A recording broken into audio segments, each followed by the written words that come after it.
And we're also going to launch Starlink on that flight. So then coming to Starlink, this is normally a whole separate company, but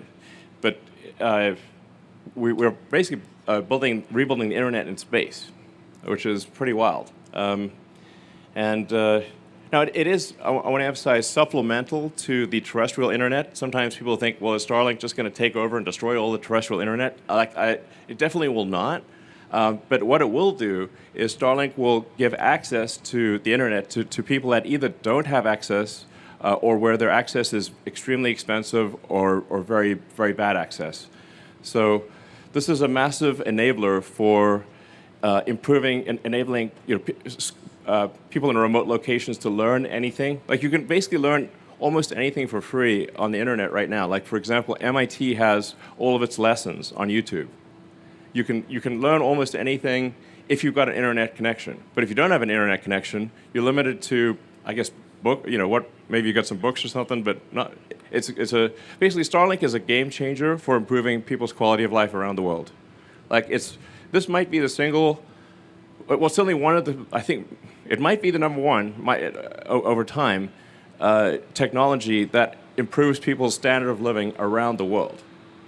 It's certainly a candidate for potentially being the most profound thing that actually improves quality of life for people around the world, which would be really something to be proud of, obviously. So, let's see, and we're now introducing the V2 minis.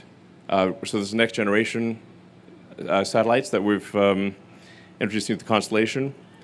And yeah, these are twice the capacity of last year, so from 88 terabits per second to 165. Our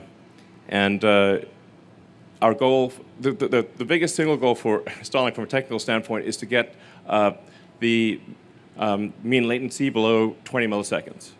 So that would, that actually makes it, for immediacy of, for actually the quality of internet experience, this is actually a really big deal. Also, if you play video games like I sometimes do, this is also important. Otherwise, you lose. So, so this is, anyway, so that's actually a very, very hard problem. But because we're a low Earth orbit constellation, the speed of light where do you think the speed of light is?